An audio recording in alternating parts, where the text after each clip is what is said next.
আসলে আমরা সবাই জানি এদেশে এই ধরনের প্রোগ্রাম অর্থাৎ সরকার থেকে যে সমস্ত প্রতিষ্ঠানগুলো স্বায়ত্তশাসিত হয়ে গেছে, স্বায়ত্তশাসিত মানে অনেক corporation, as a corporation, not a স্বশাসিত, এই ধরনের প্রতিষ্ঠানগুলোর অভিজ্ঞতা কিন্তু আসলে আমাদের ভালো না।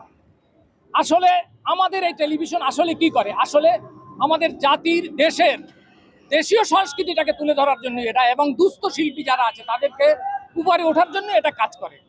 আমরা কিন্তু ভিউয়ার বাড়ানোর জন্য কাজ করি না, আমরা কাজ করি দেশের জনগণের চিন্তার উপরে এবং ভবিষ্যতে আমাদের দেশ কি নির্মাণ করবে তাই।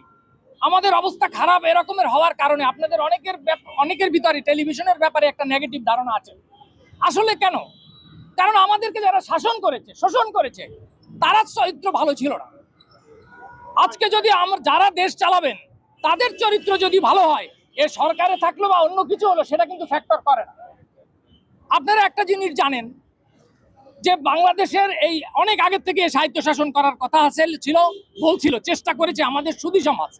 এই যে সুধী সমাজের মধ্যে ম্যাক্সিমামই হচ্ছে পাশের কোনো দেশের এজেন্ডা বাস্তবায়ন করেন তারা, অর্থাৎ সেই দেশের সংস্কৃতিটাকে কেমন করে আমাদের সংস্কৃতির উপরে চাপিয়ে দিবেন সেইটাকে দেখার জন্য।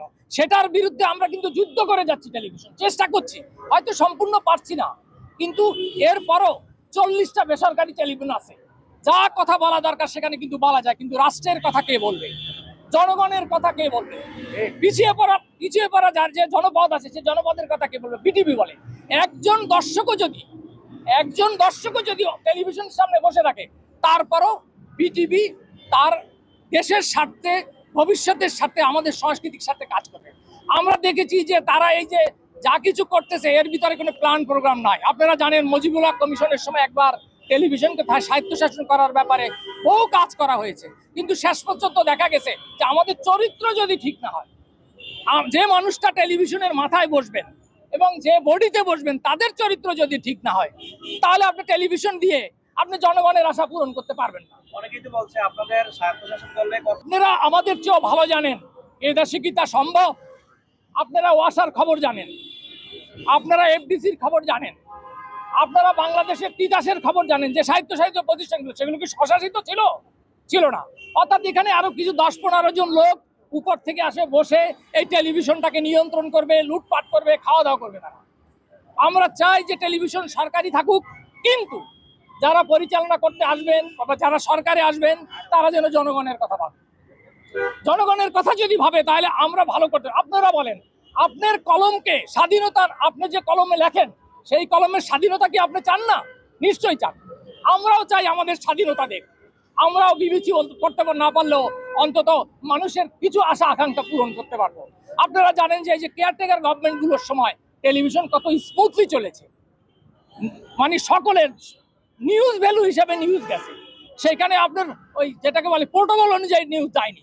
তো আমরা কি করে করবো? আমরা কি জানি না 40 বছর বাংলাদেশের প্রথম বাংলা টেলিভিশন, এই উপমহাদেশের প্রথম বাংলা টেলিভিশন, সেই টেলিভিশনকে আজকে এই জায়গায় কি আছে? আমি একটা ছোট্ট কথা উদাহরণ দিই আপনাকে। আমার মনে আছে আমি তখন টেলিভিশনে যখন প্রথম এরশাদ ক্ষমতাচ্যুত হলো, তখন আমাদের টেলিভিশন 25 ভাগ নিয়ন্ত্রণ করতো রাজনীতি থেকে। এরপরে যখন আওয়ামী লীগ ক্ষমতায় আসলো 75 ভাগ নিয়ন্ত্রণ শুরু করলো সেখান থেকে। এরপরে যখন বিএনপি শুরু করলো তারাও 75 ভাগ ঠিক রাখলো। এরপরে যখন আওয়ামী লীগ আসলো তারা 100-200% নিয়ে গেল। অর্থাৎ টেলিভিশনের যিনি প্যানেলে থাকেন তিনিও জানেন না কোন শিল্পী কথা বলবেন।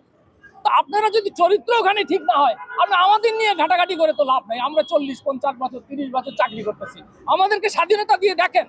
সরকার এমন কিছু করুক যা দিয়ে যে টেলিভিশন স্বাধীনভাবে কথা বলবে। এখানে প্রধানকে ডেকে তার চাকরিচ্যুত করা হবে না, তাকে অন্যত্র বদলি করা হবে না, সত্য কথা বললে তাকে করা হবে না, তাহলে টেলিভিশনে ভালো মতোই চলতে পারবে ইনশাল্লাহ। আপনারা সহযোগিতা করলে, আমরা সরকারি থাকলেও ইনশাল্লাহ, এবং আমরা চাই বাংলাদেশের প্রত্যেকটা প্রাইভেট চ্যানেল সত্য কথা বলুক, সাথে সাথে আমরাও যেন সত্য কথা বলতে পারি। ধন্যবাদ।